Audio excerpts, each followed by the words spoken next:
Joining us now on Through the Ringer. We've had him on here before, but we got a big weekend in the UFC, so you know what that means. We got Chuck Mindenhall on the show. Chuck, good to see you, man. What's up, Tate? You know, we only get these centennial events once every 8 years or so let's cherish it. Just like we did the eclipse. We want to cherish this thing, all right? Yeah, don't look at it too long, but just cherish the moment that we're in right now. And I'll start with a simple question because I got a lot of people in my life that keep saying this to me, Chuck. So I ask you, the expert, the question. The greatest fight card ever assembled. Is that true here for UFC 300? Do we feel that way?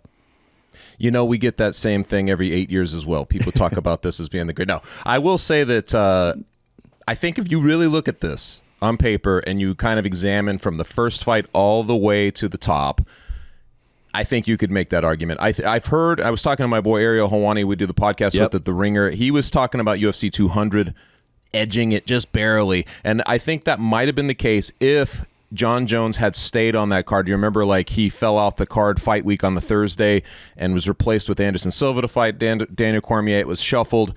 It was still a very deep card. UFC 200 had 11 past and present champions, just like the card we're about to watch. But I think that this one, honestly, man, from top to bottom, is deeper. I think it is after you get the feel after a while when you really look at it and you're like, you really put it together in the context. I think this one's better. I like it. I like that answer. So which fight are you looking forward to the most on the card? I mean, I know there's a lot of good options. So which one stands out to you?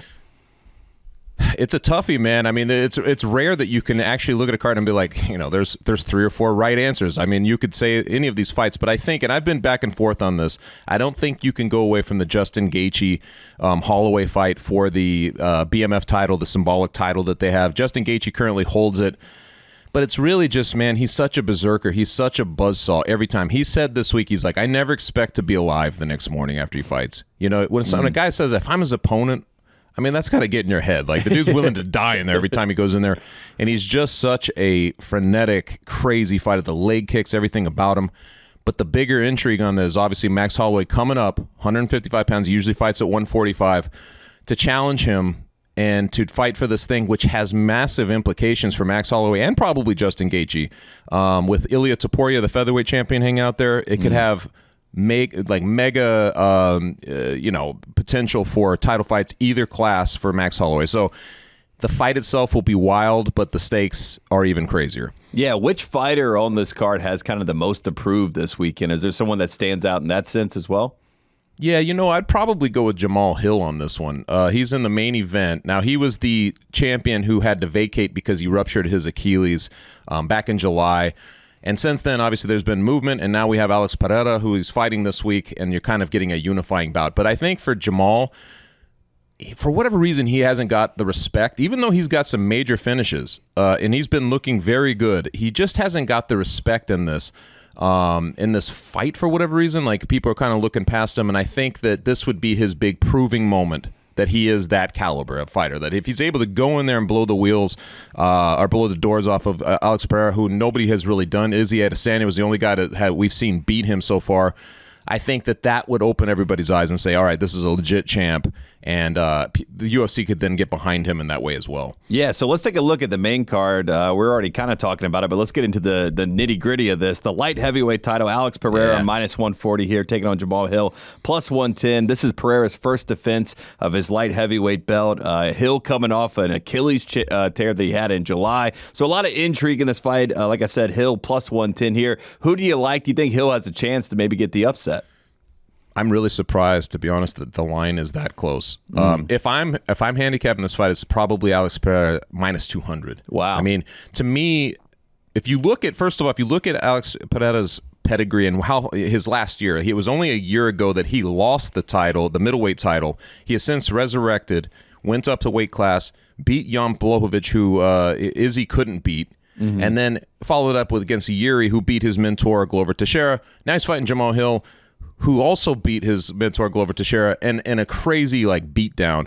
There's a lot of subtext to this, but I think that Alex Pereira, as crazy it is just coming into his peak moment of stardom, his peak moment of where he has his best moment, because I don't think we've seen it yet.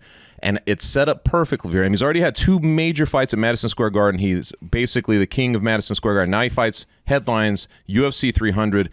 I kind of see it as a showcase for him, man. I think it's going to be his fight. You also have to consider, I think we were pointing this out, like the ruptured Achilles that Jamal Hill is coming back from only 9 months ago. This is not, we remember Aaron Rodgers. We're talking about Aaron Rodgers like he wants to come back during the season. We're like, this is crazy. This is not that different, man. He's coming back fairly early, 9 months and 15 months since the last time we saw him. There's not just a cage rest aspect, but there's also, is he doing this too early and all those things. You put all that together, and that's a tough ask, man, to beat Alex Pereira under those conditions.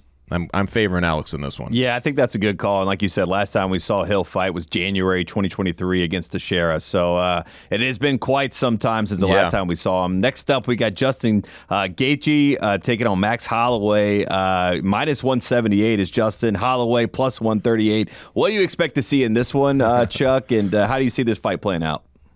Mayhem, blood, just bones flying out. It is one of those fights, though, man. And I think that Justin Gaethje, there is a part of him that cares about the title picture, and this obviously has title implications. If he wins this, he could very well be next for Islam Makhachev, the champion. He's in that position, but he also cares about putting on a show, man. I mean, and he as the BMF title holder right now, obviously they want him to go out there and perform. They just want him to. This is a guy who has a dozen end of the night bonuses, meaning he's the most thrilling fighter. He has a couple of fight of the years since coming over to the UFC.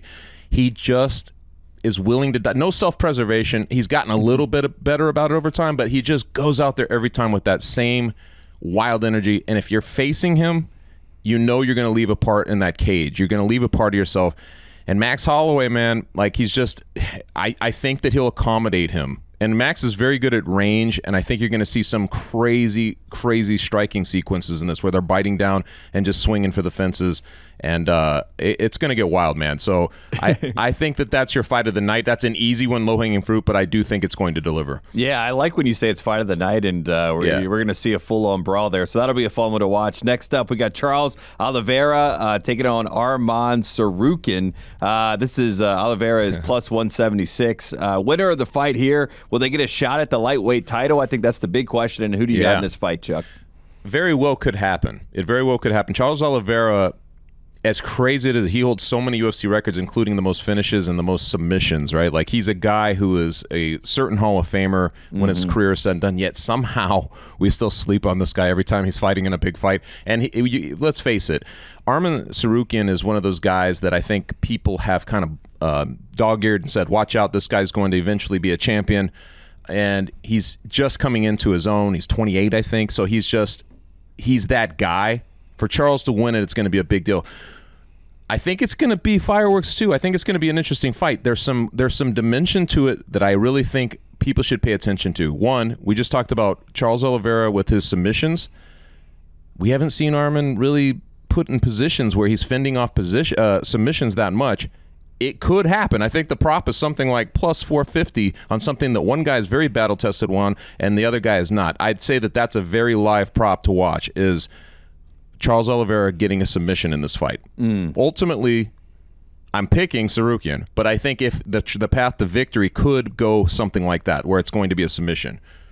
I saw there was something about Oliveira's bonus money. Can you explain this a little bit? Like he has bonus money that it's up for the taking. I don't really know how the bonus money works in UFC. Can you explain that to us? The UFC will give out locker room bonuses, which they don't disclose, but the more public and celebrated aspect is these end of the night. They usually hand out 4 of them.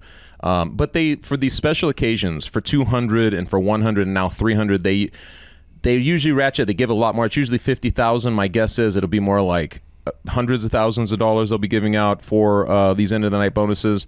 And again, you have a lot of guys on this card who traditionally win it. Gaethje, Oliveira, there's a lot of guys who have a ton of. Jim Miller, way down the card, has like $1 million worth of these types of bonuses. So it's going to be the part of the competition within the competition is who's going to get these bonuses. And there are some speculation, who knows if it's true, that they'll actually be like $300,000 bonuses. to match the number. We'll see if that's the case. But yeah, Oliveira, 14 years, he's had 19 performance bonuses. Yeah. Jim Miller's had 15. Gaethje's had 12. So that's like crazy? Kind of like the game within the game there. These guys fight for these bonuses. Last one I want to hit before we take a break, Chuck. Women's strawweight title fight. We got Zhang Weili taking on Yan Chaonan. Right? Did I pronounce that? Yeah, Chaonan. it's right. Yeah. Who do you like in this fight, Chuck? Obviously, heavy favorite there with Weili at minus 500. It's too bad this fight is taking place at UFC 300 and not in China. This is the first time two Chinese-born fighters have fought each other. Women, like especially in a situation for a title, it could have been big.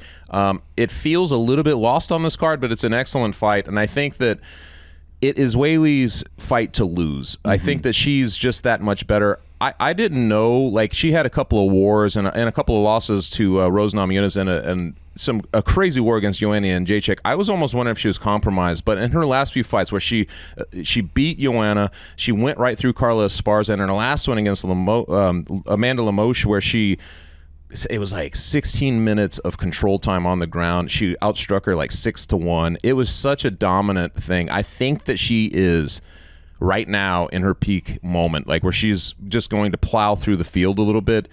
And I know the motivation is there to beat her fellow countrymen. So I'm leaning on the belt staying around Weili's waist, and I think she does it emphatically in this fight. Yeah, minus 500 says that's what Vegas expects as well.